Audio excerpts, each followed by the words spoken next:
สบายดีโดยสวัสดีสบายดีสาวโสดหน้าใหม่เนาะทุกคนวันนี้ก็ถือว่ามาหาน้องเพิ่นเป็นมือแรกเนาะแม่นขออนุญาตถามเด้อซื้ออะไรชื่อนิดน้องนิดแม่นอายุจักปีตอนนี้ปีนี้กับปีนี้19ปีบ่แม่นเอาหากับ19หากับ19ปีเนาะแม่น โดยผ่านมาน้องหลาเองก็เคยสั่งครอบครัวอยู่บ่บ่เคยสั่งครอบครัวมาก่อนแบบเป็นผู้สาวที่ยังบ่ทันแบบเคยผ่านมือซ้ายเราะทุกคนแม่น เคยมีแฟนมีอย่างอยู่บ่เลยเคยมีแต่กะล่มเหลียวบ่ได้โดนแบบว่าคบแต่ละคนนี่ได้ประมาณแบบจักเดือนหรือว่าจักปีนั่นล่ะบ่ฮอดปีล่มเดียวประมาณ2 เดือนโดนสุดคือ4 เดือนล่มเดียวโดนสุด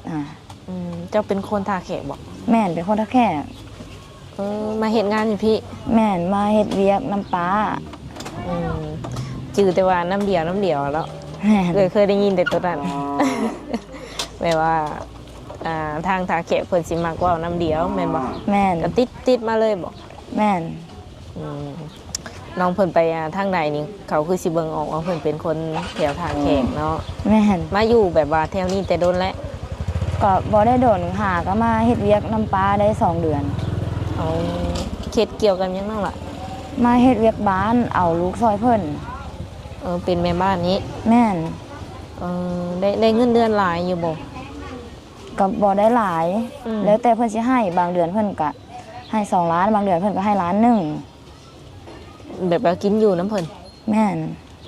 น้องหลานบ่ได้เข้าโรงเรียนแล้วแม่นเพราะว่าสิออกไปเรียนต่อเสริมสวยในปีหน้าโดยคือเรียนจบของไหนซะจบม.4โอ้ได้ใบประกาศยังเรียบร้อยแล้วเนาะน้องละแม่นบ่ได้คิดแบบว่าอยากไปเรียนต่ออีหยังบ่คิดสิไปเรียนต่อเสริมสวยอ๋อสิไปเรียนแบบว่าเสริมสวยเอาแม่นยันว่าไปเรียนวีซ่าซี่เป็นนั่นเป็นนี่จังซี่นะบ่บ่เขาหมายว่าคือไปเรียนอันจนจบแบบว่าจบม.4แล้วก็จบม.7จังซี่เนาะแล้วก็ไปเรียนต่อวีซ่าซี่หยังแบบสิบ่คิดบ่เพราะว่ามีแต่ปีหน้าก็สิเข้าเรียนเสริมสวยนะแบบเขาเอิ้นวีซ่าเฉพาะบ่แบบแม่นไปเรียนแบบนั้นเอาแบบเฮามีอาชีพติดตัวเฮาแบบว่าเปิดร้านเปิดหยังก็ได้เนาะแม่นเป็นนายตัวเองมักแบบนั้นแม่นที่ผ่านมานี่น้องหล่ะเคยไปฝั่งไทยอยู่บ่บ่เคยคือไปเฮ็ดงานไกลนี่ถือว่ามาเฮ็ดแต่แถวนี้ซื่อแม่นคำว่าไปไทยก็มีแต่ข้ามไปฮอดนครพนมแบบมีงานมีหยังแล้วไป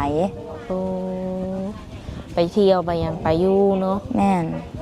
โดยไกลสุดก็แม่นนครพนมแม่นไปฮอดแต่นั้นซื่อเป็นอะไรสัตว์ปัจจุบันนี่แบบว่าโสดบ่แม่นบ่มีไผบ่จังบ่มีไผมาจีบเลยบ่นั่นล่ะ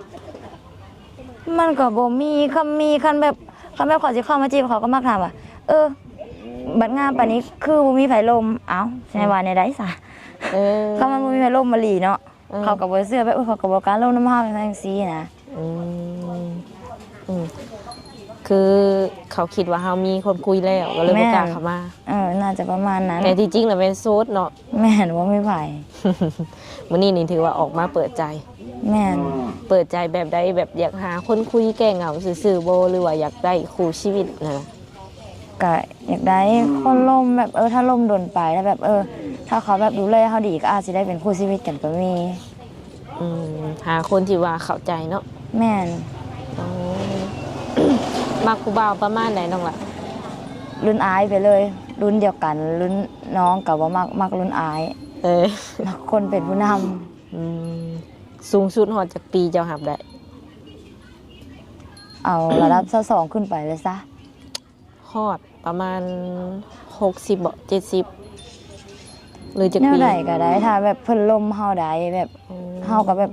นิสัยก็เอาแต่ใจอยู่หั่นนะเจ้าบ่ได้เลือกบ่ที่แบบคนหล่อคนรวยจังซี่นะก็บ่ได้เลือก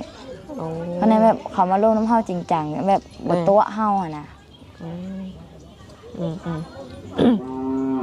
คือซาน้องแบบว่าเคยสิว่าไหนคุยผู้บ่าวมาเนาะ แม่น ประมาณจักเดือนเจ้าจังสิเบิ่งออกว่าคนนี้แบบว่าเขากับเฮาได้หรือว่าเขากับเฮาบ่ได้จังซี่นะ ประมาณเดือนหนึ่งหรือว่า2 เดือน ก็ฮู้แล้วบ่ แม่นถ้าแบบเฮาลมน้ำกันทุกมื้อ อืมอืมคือปัจจุบันนี่ก็ยังเฮ็ดเวียกบ้านอยู่ไหมล่ะวะ แม่น มีเวลาคุยกับเพิ่นช่วงใดน้องละ ก็มีเวลาแบบช่วงเช้าตอนแรกมันหยังก็มีเวลาเพราะว่าเฮาแบบเลี้ยงน้องเด้ อืม คันแบบคุยกันตลอด24ชั่วโมงมันก็เป็นไปบ่ได้ก็แบบมีเวลาบางช่วงอย่าง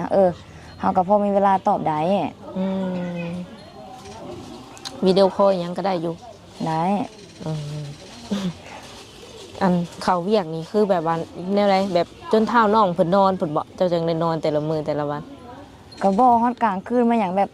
อันป้าเฮามาแต่เวียกมันหยังก็แบบเราก็เลี้ยงซอยเฮาก็เฮ็ดเวียกอื่นต่อแบบเฮาเมื่อยแล้วเราก็บอกเฮาพักผ่อนจังซี่ แบบอยากคล้ายๆคืออยู่แบบพี่น้องเนาะ แม่นอยู่นำพี่น้องเลยสิว่าง่ายๆ เอ ก็ อ ก็สิบ่ได้เข่งปานใดเนาะทุกคน แม่น บ่คิดเปลี่ยนใจอยากไปทำงานแถวไกลบ่อย่างเส้นฝั่งไทย ก็ แบบว่า มี มี คิ งา ด น อ มี ยู่ การ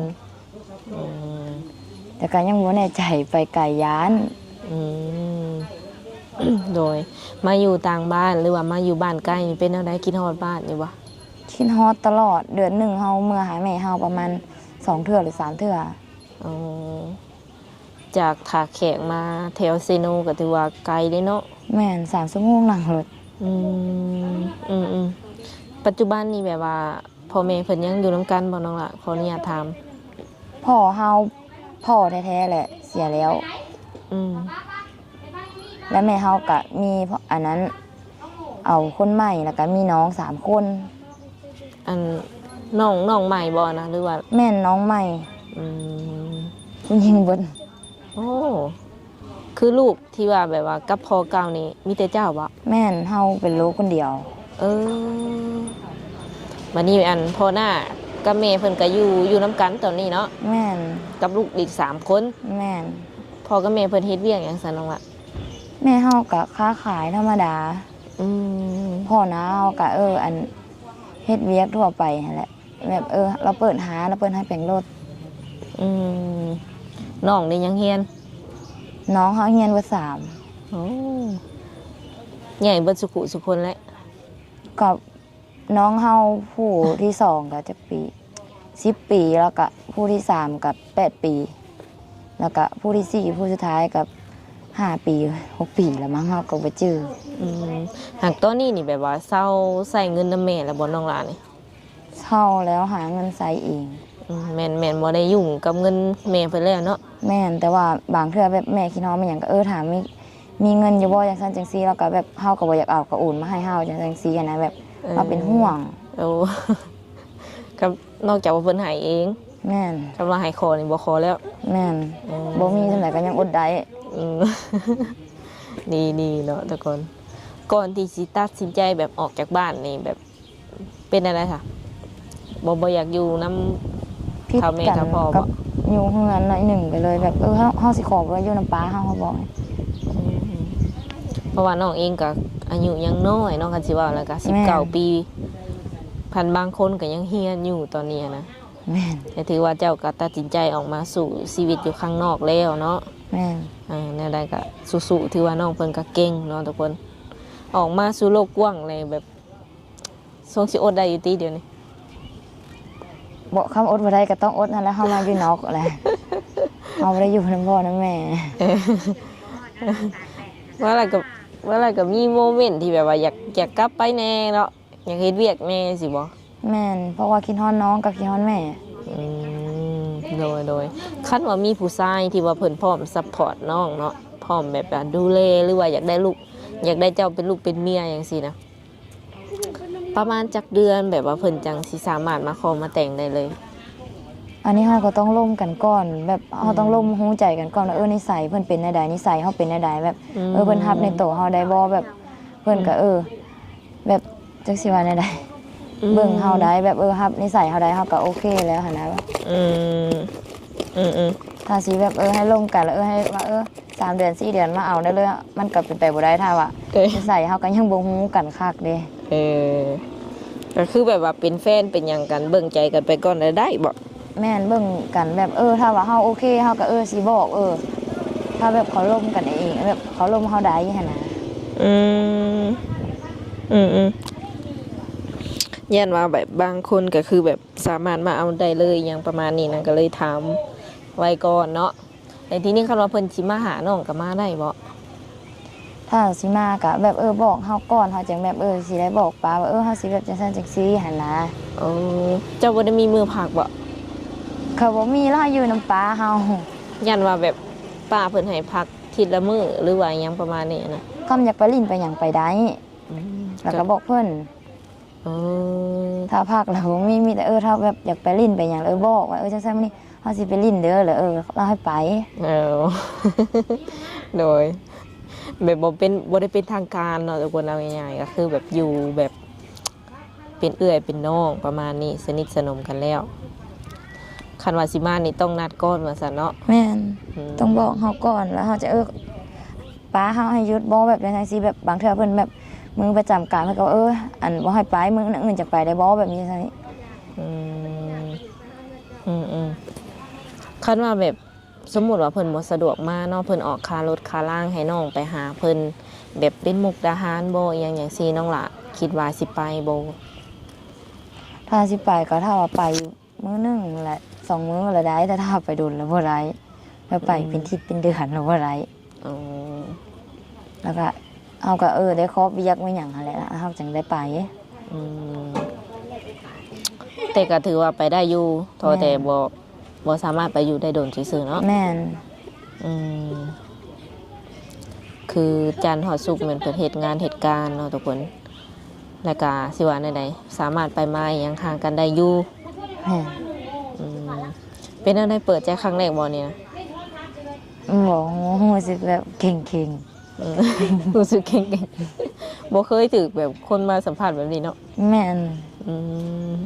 มบ่ติเนาะครั้งแรกแล้วว่าน้องละ แม่น โอ้ตัดสินใจโดนบ่จังออกมาเปิดใจแบบนี้นะ เป็นเดือน อ๋อเป็นอะไรครั้งแรกแบบอายบ่หรือว่าได้ไดแบบเฮาจังบ่ออกมาเปิดใจไว้หั่นนะความหมาย ก็มีอายๆอยู่หน่อยหนึง อืม แต่ก็เฮาแบบอยู่แต่เฮ็ดเวียกมันหยังคนเดียวมันก็แบบบ่มีไผแชทนะมีแต่โทรนำแม่บางมื้อก็เล่นแต่เกมไปซั่นซี่น่ะมันก็เหงาไป แม่นก็เลยว่าสิว่าอะไรหาครูหาคิงลองเบิ่ง แม่น อืมน้องหลาเองมักไปหลินไปเที่ยวอยู่บ่กลางค่ำก ไป ลางคืน อยู่แบบโดนๆจังได้ไปถ้าไปตลอดก็บ่ได้ อืมเป็นอะไรอาจารย์ไปตลอดอะเป็นอะไรบ่มีเงินหรือว่าตั้งบ่อยากไป เขามาแบบโดนๆจังไปก็สิว่าแบบว่าเฮามีเงินแล้วเฮาจังไปเฮาแบบจังบ่ได้พึ่งไผไปก็ไปมื้อหนึงแล้วก็มา สมมุติว่ามีเงินนี่สิไปทุกมื้อบ่ ก็บ่งานทางการเฮาบ่ไหวเฮาก็แบบสุขภาพก็บ่แข็งแรงปานใดนะ อ๋อใครแน่สัตว์ เนอะบางคนก็แบบว่าอยากให้ไปลินลานปานใดเนาะเพิ่นก็บ่ค่อยมักจังซี่นะอืมแต่ก็เคยไปแล้วไปปาตรงปาร์ตี้หยังมันเคยไปแล้วเนาะ แม่นไปมื้อหนึงแล้วก็มาแบบจะก็แบบว่าไปกลางคืนตอนเช้าแล้วก็มานะ โอ้กินเหล้ากินเบียร์ได้ กินได้ โดยน้องหละมีโรคประจำตัวบ่ ก็บ่แต่ว่าแบบเฮาแบบมักเป็นเมื่อย อืมอืมแต่ว่าเรื่องอื่นก็ปกติเนาะ แม่น สุขภาพร่างกายส่วนอื่นเป็นปกติเอาจิเมื่อยแบบสมมติว่าได้พักผ่อนแบบเพียงพอก็อาจจะหายตัวนี้เนาะ แม่น โดยน้องหลาเองมักอยู่บ่ผู้ชายไปดินไปเที่ยว ก็บ่มักปานใดก็แบบโดนๆจังไปเทื่อแล้วก็โอเค แต่ถ้าแบบเขาแบบเขาไปตลอดในชีวิตเฮาก็บ่อยากโอเคปานใด อืม เพราะมันโลกภายนอกจักสิเจอมันไผต่อไผแน่หั้นนะ อืมก็บ่ค่อยมักปานใดเนาะกินแบบกินเหล้ากินเบียร์แบบโดนๆเถื่อได้อนุญาตอยู่บ่สิบ่ แม่นแบบโดนๆจังไปแบบอาทิตย์หนึงไปเทื่อหนึงก็ได้หั้นนะ อ๋อ แต่ถ้าแบบไป2 มื้อ 3 มื้อเรียนติดก็บ่อยากโอเคปานใดแหละ โดย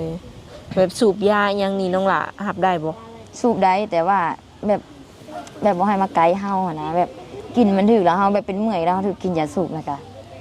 เอออืม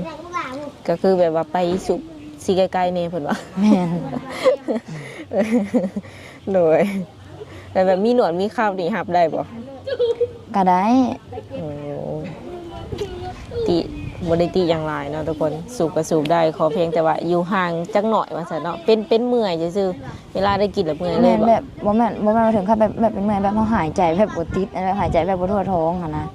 เออ แต่เฮาก็แบบสมมุติคำอยู่ไกลประชาชนหลายก็ย่างอีกแล้วก็ไปสูดอากาศบ่แม่นเฮาก็ปกติ อืมคือแบบใจน้องนี่มักคนแบบว่าที่มีอาชีพการงานเฮ็ดบ่หรือว่าชาวไร่ชาวนาทำมาค้าขายทั่วไปก็แบบมักคือกัน สิว่า แบบในใจ ค โลด น นะ แบบดูแลเฮาได้แล้วก็แบบมีเวลาลงน้ำเฮา โอ้บ่ถึงขั้นว่าสิร่ำสิรวยแต่ก็ฮู้โตว่าดูแลเฮาได้แหละก็ แม่น โอเคแล้วสำนี้บ่ แม่นดูแลเฮาได้ก็โอเคแล้ว แบบฐานะเฮาได้ใส่อยู่เพื่อนอยู่ซ่านนี่จัดอยู่ในระดับใดน้องละแบบฐานะครอบครัวเฮานี่จัดอยู่ในระดับใดทุกข์ยากปานกลางหรือว่าร่ำรวย สิเว้าทุกข์ยากก็บ่แม่นสิเว้าปานกลางก็บ่แม่นก็เฮาก็บ่จักแนวสิว่าเข้ามาสิทุกข์ก็บ่ทุกข์เข้ามาสิปานกลางก็บ่ปานกลางอะนะอยู่ในของระดับครึ่งๆกลางๆแบบ หักพออยู่พอกินอยู่ที่น้องละ แม่น เออเฮ็ดไร่เฮ็ดนาอยู่บ่ แม่ในนาเฮ็ดนา เจ้าเองก็เฮ็ดเป็นบ่ เป็นทุกอย่าง โอ้แนวอยู่แนวกิน เป็นเบิด โอ้เก่งเลยเนาะอายุ19 ปีแนวอยู่แนวกินแต่งเป็นแล้ว แม่นเพราะว่าเป็นกก เออดีเนาะทุกคนก็คือสำหรับหนุ่มๆคนใดที่ว่าตามหาสาวโสดประมาณนี้ก็แม่นลองทักเข้ามาเบิ่งเนาะเพิ่นสามารถแบบว่าทักมาเล่นน้ำน้องหละได้ทางใดแน่เฟซไลน์แจกบ่ มีไลน์แล้วก็ IG เบอร์โทรแบบ WhatsApp ยังเล่นบ่ ลิ้น ให้บ่คันเพิ่นขอ ได้ โอเค ก็คือช่วงเวลานี่แม่นบ่คงที่เนาะคือจะเว้าเนาะ แม่น ก็สามารถถักมาได้ทาง Line เบอร์โทรแล้วก็ IG เนาะทุกคน Facebook นี่บ่ได้แจกเนาะ แม่น เป็นอย่างนั้นล่ะ เฟซนี่ว่าจะว่ายังไง แบบตอบมา FC ฟังนำกันยันเพิ่นข้างคาใจบ่ค่อยได้ลิดบ่หรือว่าแนวใด มันก็แบบบ่มีการเคลื่อนไหวหยังมีแต่หุงหน้าโปรไฟล์ซะนั้น เอา สลายเฮามีแต่แชททาง WhatsApp หั่นนะ เอาโด มี ย หยังนำเอิ้นไว้ก็โทรทางแต่ WhatsApp เพราะว่าเฟซมันบ่มีการเคลื่อนไหวหยังก็หมู่ก็มีแต่เพื่อนอ้อมข้างซื่อ อืมก็เลยว่าแจกเป็น Line เอาซะเนาะ ๆแม่น โอเคสำหรับคลิปนี้ก็สิได้ขออนุญาตโอลมกับเพิ่นประมาณนี้ก่อนเนาะคันว่ามื้อหน้า FC เฮียของให้มาหาใหม่กันจังสิได้มาหาใหม่เนาะ เลย กับบ่ฮู้อีกว่าน้องอยู่บ่องใดเนาะจุดพักผ่อนของน้องอยู่หม่องใดยังบ่ฮู้ได้แต่ว่ามาหาแถวนี้ได้ติ ได้เพราะว่าอันนี้ก็เฮือนโอเคซะเนาะ โดยสำหรับคลิปนี้สาวบุญเปียงเลยกับน้องเพิ่นสิได้ขอตัวเจ้าไว้ก่อนเนาะสบายดีเนาะล่ะ เลยใช่